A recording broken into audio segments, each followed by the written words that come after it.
Good morning, everyone. I am Chris Vaughn, owner of Remax American Dream and your 2019-2020 chairman of the board for the Alvin-Manville Area Chamber of Commerce. I am very excited to have the privilege to introduce today's speaker, Brazoria County Commissioner Cade. We also have Ashlea Quinonez, the Director of Local and Community Relations for Memorial Hermann, and the AMACC incoming chairman, who will be facilitating today's community update. Also joining us are Joanna McWilliams, President of the Alvin-Manville Area Chamber of Commerce, and Carrie Perrin, Marketing Director for Alvin-Manville Area Chamber of Commerce. Ashlea, take it away. Thank you, Chris. I appreciate all of you joining us today, and particularly appreciate Brazoria County Commissioner Cade being our featured guest today. For those of you who may not know, Commissioner Cade, in addition to being an elected official in our county, is also a business owner. And Commissioner, you have a great vantage point during this time as a small business owner as well as an elected official. So I'd like to turn it over to you now, and perhaps we can begin with your perspective in that regard in terms of being a business owner as well as an elected official and the impact of COVID-19. And then we can kind of transition into the process of moving our community forward during this time as well. So we'll turn it over to you, Commissioner. Well, thank you for having me. It's always great to be part of the Chamber of Commerce, especially the Alvin-Manville Chamber. You guys do so much for the businesses in your community. I've always been involved in chambers because as a small business owner, even prior to being an elected official, I understand the role they play. So it's always great, even now in my elected position, to be here. You're right. COVID-19 has been taken a big hit on a lot of small businesses. It's affected all of them in some way, shape, or form. And I believe there's, in some ways, it'll probably never go back to the way it was before. I think, you look at the types of businesses that were thriving during this event and the types of businesses that really, really struggled. You looked at those businesses that were on top of the world and were closed for a period of time. You think of people and business owners who are financially doing really, really well and who have now been living off of savings because their businesses were completely closed down. The financial impact on small business owners is probably immeasurable because we don't know. We know it's going to last for a while longer, but we don't know just how much longer. And even after things do begin to open up, what does that mean? At what percentage are my sales going to return? What employees am I going to be able to bring back? What is my way of doing business? Am I going to be able to be face to face with my customers, or forever are we going to be doing what we're doing right here, over a computer screen or through an email? And so we're really rewriting the book. And for anyone to say this is how it's going to work, and this is how long it's going to take, and this is when our economy is going to get back to normal, they're just speculating. I believe that firmly. Well, thank you for that. In terms of the county, I know you all have done an incredible job in terms of keeping our residents up to date. One thing you're doing, obviously, is providing a daily update with the number of COVID cases confirmed, recoveries, new cases, deaths, and then the total cases as well. I believe you probably have those numbers there in front of you from the latest numbers from yesterday. But one thing I wanted to ask specifically that I saw added is that new metric of probable cases. And I've gotten some questions about that. And could you explain that new metric that the county's now reporting and who's requiring you all to report that? Yeah, so first of all, I want to say that the county judge and our public health officials have done an amazing job throughout this process. Their role really becomes front and center anytime there's some sort of a declared disaster or emergency. There's that I know of, probably since we've been alive, not been a public health emergency. We've certainly dealt with floods and hurricanes and other things like that, but this public health emergency is unprecedented, and I want to tip my hat to those guys, ladies and gentlemen, and an amazing job they've done. We have over 7,000 people that have been tested. I know we heard this morning that the National Guard was coming in and working with some nursing homes to make sure we get those really, really cleaned. They're also going to be able to do some testing while they're here. So we're continuing to try to get more and more people tested so that we can understand, where the cases are and deal with them appropriately. What I know about the new positive, or the probable case metric is it was something that came to our attention last week. And one of the organizations that we work through with reporting and one of the other government organizations insisted that this metric be counted, and it has to do with people that are exposed to a positive case.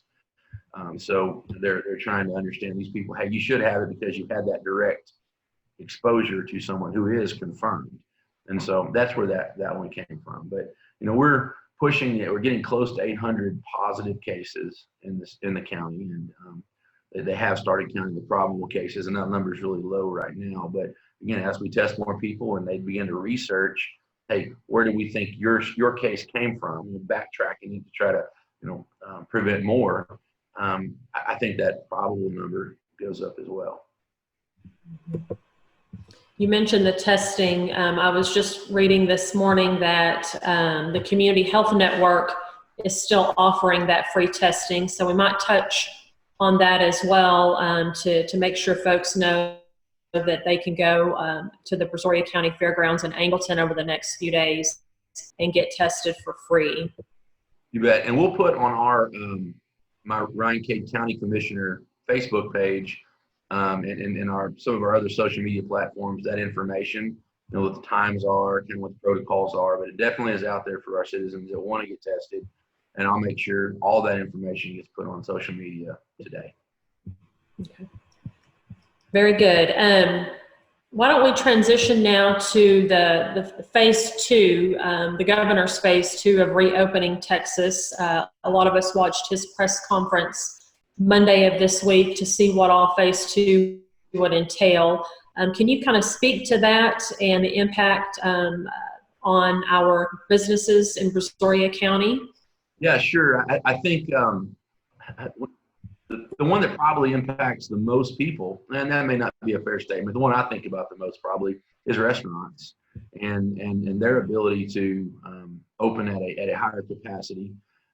It's going to be really, really interesting. I don't believe that the restaurants that did choose to open when the 25% capacity rule was agreed with, I don't believe those restaurants saw 25% capacity. There were some that did, but I know I went to a lot of them, tried to support some local restaurants, and they weren't even at 25%. I think there's probably some fear, and there's probably some confusion, and I think it's also a testament that financially people are in a different position than they were before. And heck, people went out and bought barbecue pits and learned how to cook on the back porch, and probably had neighbors across the fence that they were talking to, and so there's some of that going on as well. But I just really want to encourage people to get out and support those local restaurants. If you're not comfortable going in and finding a table, do take out. There's a lot of people that work in those restaurants and in that industry that have really been hurt, and the best thing you can do to help them is to show up with a big smile and tell them you're glad to see them and support their business. Along with those 18th openings was childcare, and that was a big one. There was a lot of people that need to be at work, are in essential businesses or whatever their situation is, but they've got kids. My wife's a school teacher, and it's been interesting to watch her on her Zoom calls with all of her kids, 5th graders. You can imagine what a Zoom call with a bunch of 5th graders sounds like. But we're all just kind of doing what we have to, what we can to keep the ball moving forward. But I know child care centers opening helps a lot of people. And then gyms and youth clubs and things like that being able to open is big too. A lot of us have neglected that, and health and wellness is important, right? So we need to get those going on. Tomorrow the 22nd. There's things like rodeos, equestrian events, bowling alleys, bingo halls, skating rinks, bars. Some of those entertainment opportunities that we've been missing are starting to open in limited capacity. Restaurants are going to 50%. Some aquariums and things like that are opening. So we can kind of get out again, get out of the house, breathe some fresh air, and start kind of enjoying life a little bit more. And so that's a good thing. We have to be careful. We have to be careful. We have to be smart.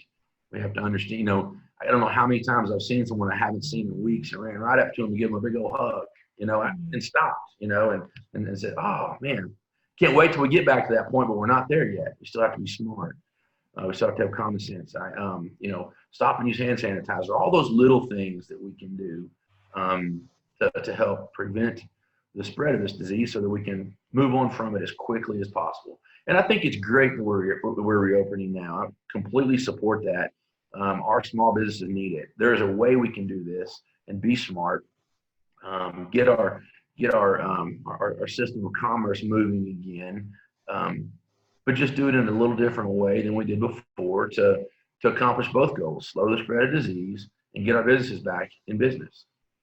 No, I completely agree, and we'll touch on this a little later, but our Open for Business initiative that the Chamber has with the City of Manville and the City of Alvin, part of that is just instilling confidence in the community that you can go out and patronize our businesses, that they are providing safe environments.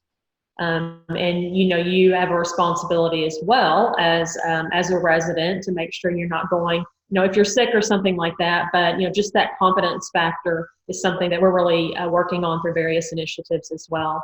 Another thing I wanted to ask about is just kind of what you're hearing in the community as a whole. When you're out meeting with a local business, or you're just with your neighbors, if you will. What are you hearing in terms of their main concerns or even recommendations they have as we move our community forward from this?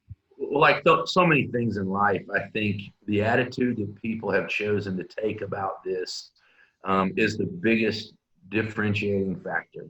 I think there are people that have taken the very best possible attitude about this since the very beginning and said, hey, how can I make lemonade out of lemons?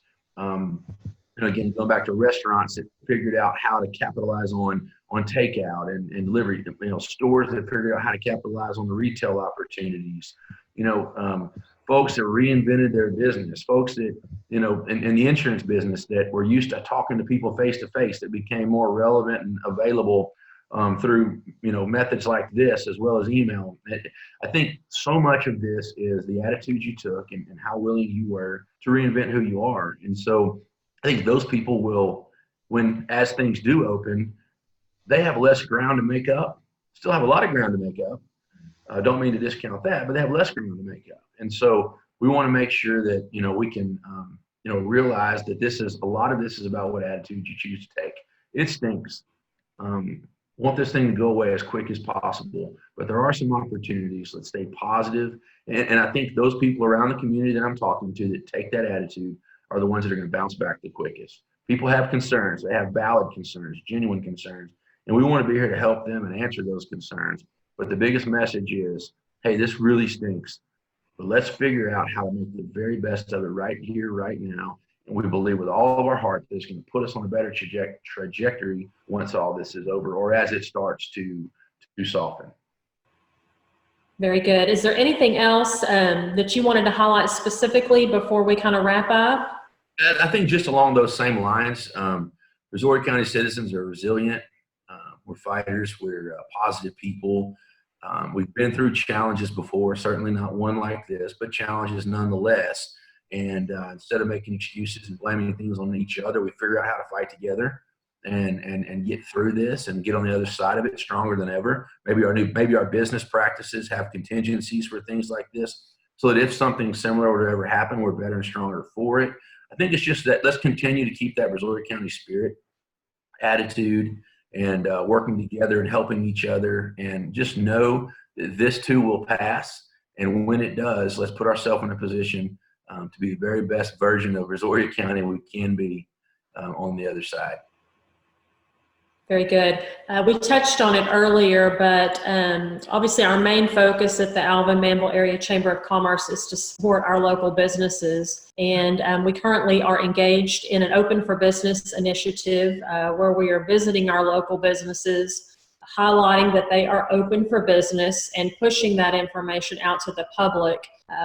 We at the Chamber want to make sure that our businesses are aware of this initiative. Commissioner Cade actually is going to join us next week in visiting some of the businesses in his precinct, so we thank you for your time to do that.